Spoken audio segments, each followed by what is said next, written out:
কেতিয়া হ'ব আপোনালোকে ভাবিছে নেকি পঞ্চায়ত নিৰ্বাচন হ'ব মই ভাবা নাই যেহেতু বৰ্তমান বিজেপি চৰকাৰৰ ওচৰত তেওঁলোকৰ ঘৰৰ গাঁৱৰ মানুহক বুজাবলৈ কি কৰিছে একো তথ্য নাই মানুহক কি বুজাব যে ঘৰৰ ওপৰত স্মাৰ্ট মিটাৰ লগাইছে খোৱা পানী দিব পৰা নাই জল জীৱন মিছনৰ পাইপ আছে পানী নাই মানুহক কি বিষয় লৈ যাব বিষয় নাই কাম নাই একো তেওঁলোকৰ উদাহৰণ নাই আৰু তাৰ উপৰি মানুহৰ পৰা গালি খাবলৈহে পাব আৰু যে মানুহে ঘৰত আজি ল'ৰা ছোৱালী চাকৰি পোৱা নাই চৰকাৰী স্কুলবোৰ বন্ধ হৈ গৈছে আৰু মুখ্যমন্ত্ৰী আৰু মন্ত্ৰী পৰিয়ালৰ সদস্যসকল তেওঁলোকে কৰোড়পতি হৈ গৈছে লাখপতি হৈ গৈছে আমাৰ গাঁৱৰ মহিলাসকলে কি ক'ব আমিতো লাখপতি বাইদেউ পোৱা নাই কিন্তু দিছপুৰত বহি থকা বিজেপি দলৰ মুখ্যমন্ত্ৰীৰ পৰা আৰম্ভ কৰি সকলোৱে বাইদেউসকলে তেওঁলোকেহে কৰোড়পতি হৈ গৈছে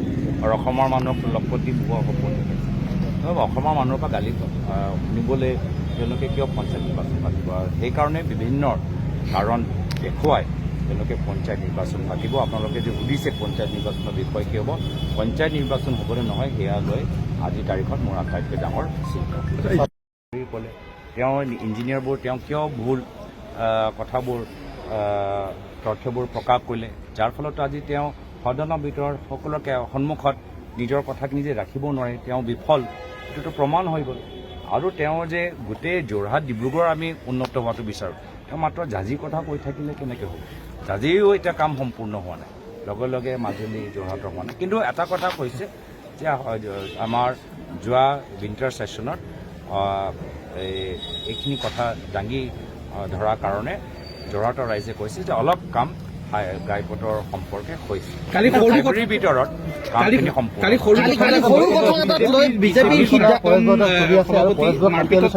আহিব লাগে বুলি কৈছে আমি সদায় আলোচনাপন্থী আমি কেতিয়াও আলোচনাপন্থী সকলোৱে কি বিচাৰে অসমৰ ভৱিষ্যত আমি শান্তি আৰু কেনেদৰে আমি চুকে কোণে লৈ যাব পাৰোঁ অসমৰ আমাৰ তেওঁলোকৰ কি পৰামৰ্শ তেওঁলোকৰ কি দাবী আমিতো সদায় আমি আলোচনাপন্থী আমি লোকতান্ত্ৰিক প্ৰক্ৰিয়া আৰু গণতান্ত্ৰিক আদৰ্শৰ ওপৰত আমি বিশ্বাস কৰোঁ কালি সৰু কথা এটাক লৈ বিজেপিৰ প্ৰাক্তন সভাপতি চাওক আমি যেতিয়া ধৰ্মৰ ৰাস্তাত আগবাঢ়ি যাওঁ ধৰ্ম পথ আমি যেতিয়া গ্ৰহণ কৰোঁ আমি যিয়ে কৰ্তব্য কৰোঁ আমি সেই কৰ্তব্য পালন কৰাৰ ক্ষেত্ৰত আমি মাৰ্গদৰ্শন পাওঁ তো ধৰ্মৰ যোগেদি এজন ব্যক্তি ভাল ব্যৱসায়ী হ'ব পাৰে ধৰ্মৰ যোগেদি এজন ব্যক্তি ভাল শিক্ষক হ'ব পাৰে এজন ভাল চিকিৎসক হ'ব পাৰে আৰু নিশ্চয় ধৰ্মৰ যোগেদি এজন ভাল ৰাজনীতিবিদ হ'ব পাৰে কিন্তু সেইটোৱে কথা মাল্লিকাৰ্জুন খাৰ্গে ডাঙৰীয়াই কৈছে যে ধৰ্মই মাত্ৰ আমাক সেই ৰাস্তাটো আমাক দেখাব পাৰে কিন্তু সেই পথৰ ওপৰত আমি নিজে গৈ খোজকাঢ়িব লাগিব কিন্তু আজি সেই যে বিজেপি তেওঁলোকে নেতৃত্ব লৈছে বা আগবাঢ়ি গৈছে আমি তেনেকুৱা এটা কোনো প্ৰভাৱ বা প্ৰমাণ আমি দেখা পোৱা নাই আজিৰ তাৰিখত সাধাৰণ মানুহৰ ঘৰত মূল্য বৃদ্ধি ইমান মানে বিশাল সমস্যা গাঁৱৰ ভিতৰত গ'লে শুদ্ধ খোৱা পানী খোৱা ইমান ডাঙৰ সমস্যা চিকিৎসকৰ অভাৱত মানুহবোৰ বাহিৰলৈ যাবলগীয়া হৈছে ইমান সমাজৰ ভিতৰত মানুহৰ ইমান সমস্যা কিয় তাৰ মানে যিসকল আজি ক্ষমতাত আছে যিসকল আজি ক্ষমতাৰ চকীত বহি আছে তেওঁলোকে ক'ৰবাত নিজৰ দায়িত্ব পালন কৰা নাই তো সেইটোৱে কথা মাল্লিকাৰ্জুন খাৰ্গে ডাঙৰীয়াই কৈছে যে বিজেপি দলৰ নেতাসকল তেওঁলোকে মহাকুমলৈ গৈছে কিন্তু মহাকুমত গৈ নিজৰ কামত যি এটা সলনি আনিব লাগে নিজৰ চৰিত্ৰত যি সলনি আনিব লাগে নিজৰ ব্যক্তিত্বত যি সলনি আনিব লাগে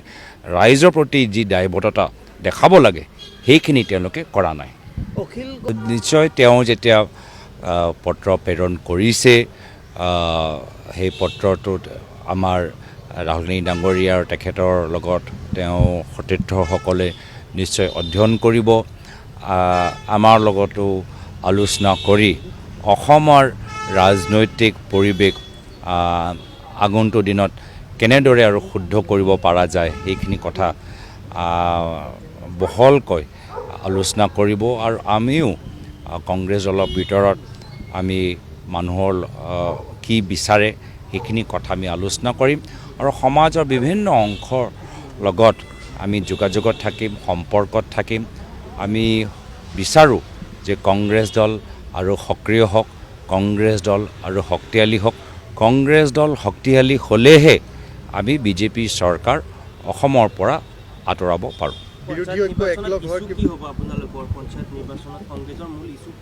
পঞ্চায়ত নিৰ্বাচন কেতিয়া হ'ব? আপোনালোকে ভাবিছে নেকি পঞ্চায়ত নিৰ্বাচন হ'বগৈ? মই ভাবা নাই। যিহেতু বৰ্তমান বিজেপি চৰকাৰৰ ওচৰত তেওঁলোকৰ গাঁৱৰ মানুহক বুজাবলৈ কি কৰিছে সেই একো তথ্য নাই। মানুহক কি বুজাব যে ঘৰৰ ওপৰত স্মাৰ্ট মিটাৰ লগাইছে, খোৱা পানী দিব পৰা নাই, জল জীৱন মিছনৰ পাইপ আছে, পানী নাই। মানুহক কি বিষয় লৈ যাব? এই বিষয় নাই, কাম নাই, একো তেওঁলোকৰ উদাহৰণ নাই। আৰু তাৰ উপৰি মানুহৰ পৰা গালি খাবলৈহে পাব আৰু যে মানুহে ঘৰত আজি ল'ৰা ছোৱালী চাকৰি পোৱা নাই, চৰকাৰী স্কুলবোৰ বন্ধ হৈ গৈছে আৰু মুখ্যমন্ত্ৰী আৰু মন্ত্ৰী পৰিয়ালৰ সদস্যসকল তেওঁলোকে কৰৌৰপতি হৈ গৈছে, লাখপতি হৈ গৈছে। আমাৰ গাঁৱৰ মহিলাসকলে কি ক'ব যে আমিতো লাখপতি বাইদেউ হোৱা নাই, কিন্তু দিছপুৰত বহি থকা বিজেপি দলৰ মুখ্যমন্ত্ৰীৰ পৰা আৰম্ভ কৰি সকলোৱে বাইদেউসকলে তেওঁলোকেহে কৰৌৰপতি হৈ গৈছে আৰু অসমৰ মানুহকতো লাখপতি হোৱা সপোন দেখাইছে।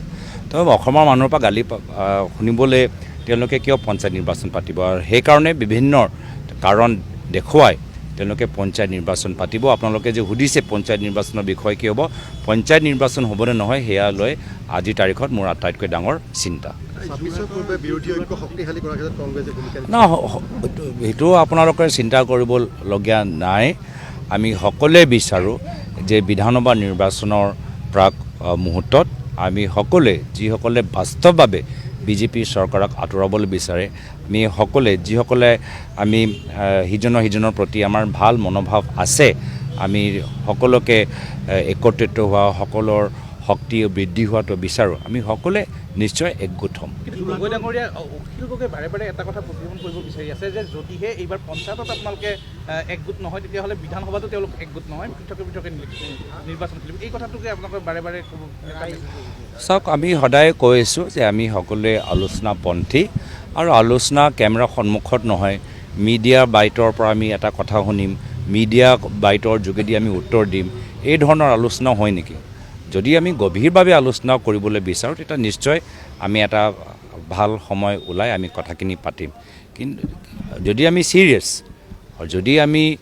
চিৰিয়াছ আমি ভাবোঁ তেতিয়া নিশ্চয় আমি কিছুমান কথা মিডিয়াৰ সন্মুখত নহয়, আমালোকৰ মাজত কি আছে, আমি কি বিচাৰোঁ, আমি কি সহায় কৰিব পাৰোঁ, কংগ্ৰেছে ক'ত সহায় কৰিব পাৰে, কংগ্ৰেছে ক'ত আৰু বাহিৰৰ পৰা আমি বেলেগৰ পৰা পৰামৰ্শ লৈ আমি কেনেকৈ শুদ্ধ কৰিব পাৰোঁ, সেইখিনি কথা আমি মিডিয়াৰ সন্মুখত পাতিম নেকি? নিশ্চয় আমাৰ কিছুমান অভাৱ আছে, নিশ্চয় আমি নিজৰ দলটো বহলাব পাৰোঁ, নিশ্চয় আমি কিছু বিষয়ৰ ওপৰত আৰু সক্ৰিয় হ'ব পাৰোঁ, নিশ্চয়। এইটো কথা মই নকওঁ যে আজি তাৰিখত আমি আৰু কষ্ট কৰা প্ৰয়োজন নাই, আৰু কষ্ট কৰিব লাগিব, কিন্তু ক'ত কৰিব লাগিব, পৰামৰ্শ কি আছে, অভাৱ আমাৰ কি, অভিযোগ আমাৰ কি আছে, সেইখিনিতো আমি মিডিয়াৰ সন্মুখত নাপাতোঁ। যদি আমি চিৰিয়াছ হ'ব, আলোচনা সদায় আমাৰ খোলা আছে। নাই, আমিতো কৈ আছোঁ যে আমি আলোচনাপন্থী, আমি সদায় আলোচনা বিচাৰোঁ আৰু আমি সদায় যিসকল আমি বিজেপি বিৰুদ্ধে আমি আগভাগ ল'বলৈ বিচাৰোঁ, আমি সকলোৱে মাজত একতা থাকক আৰু আমি সকলোৱে সিজনৰ প্ৰতি আমাৰ সন্মান ভাৱটো থাকিব, মিত্ৰতা ভাৱটো থাকিব আৰু সকলোৱে আগবাঢ়ি যাওক, শক্তিশালী হওক। এটা আমাৰ সকলোৱে শক্তিশালী হ'লেহে বিৰোধী শক্তি আৰু শক্তিশালী হ'বগৈ। উত্থাপন কৰিছে যে যোৰহাটৰ যিসমূহ উন্নয়নমূলক কাম আছে সেই উন্নয়নমূলক কামসমূহ স্থবিৰ কৰি মুখ্যমন্ত্ৰী এতিয়া ডিব্ৰুগড়ক লৈ ব্যস্ত হৈ পৰিছে বুলি এটা যোৰহাটৰ ৰাইজে। মুখ্যমন্ত্ৰী সম্পৰ্কে কি কৈছে মই নাজানো যোৰহাটৰ ৰাইজে, কিন্তু এটা কথা তেওঁলোকে কৈছে যে যোৱা আমাৰ উইণ্টাৰ ছেশ্যনত যেতিয়া আমি নীতিন গাডকাৰী ডাঙৰীয়াক অলপ ধৰিলোঁ যে আপোনালোকৰ ইমান কথা কোৱাৰ পিছতো কামখিনি হোৱা নাই, এতিয়া অলপ কামখিনি হৈ গৈ আছে, কিন্তু আমাৰ ৰাষ্ট্ৰীয় ঘাইপথৰ, কিন্তু সেইটোৱে মোৰ এটা ভাবিছোঁ যে ভাল তথ্যখিনি, বাস্তৱ তথ্যখিনি কেন্দ্ৰীয় মন্ত্ৰী নীতিন গাডকাৰী ডাঙৰীয়া কাণত পৰা নাই। তেওঁ সদায় ঝাঁজি কৈ থাকে। আমি যোৰহাটৰ পৰা ডিব্ৰুগড় গোটেই 4 লেনটো আমি বিচাৰোঁ, মাত্ৰ ঝাঁজিটো কামখিনি হৈ থাকিলে আৰু ডিব্ৰুগড়ৰ ওচৰ আছে কামখিনি নহ'লে কি কাম হ'ব, মৰাণৰ ওচৰ আছে কামখিনি নহ'লে কেনেকৈ কাম হ'ব? তো তেওঁ যে ঝাঁজি কৈ থাকে, ঝাঁজিত এটা কাম হৈছে, মৰাণত কাম হোৱা নাই। তো সেইবাৰ সেইটোৱে তেওঁলোকে বুজাম যে তেওঁলোকৰ ফেব্ৰুৱাৰী এতিয়া আহি গ'ল, ফেব্ৰুৱাৰী ডেডলাইনটোও তেওঁ বিফল হ'ল।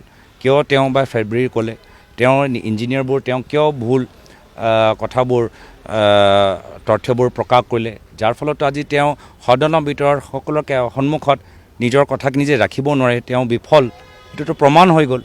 আৰু তেওঁ যে গোটেই যোৰহাট ডিব্ৰুগড় আমি উন্নত হোৱাটো বিচাৰোঁ, তেওঁ মাত্ৰ জাজি কথা কৈ থাকিলে কেনেকৈ হ'ব? জাজিও এতিয়া কাম সম্পূৰ্ণ হোৱা নাই, লগে লগে মাজুলী যোৰহাটৰ হোৱা নাই। কিন্তু এটা কথা কৈছে যে আমাৰ যোৱা উইণ্টাৰ ছেশ্যনত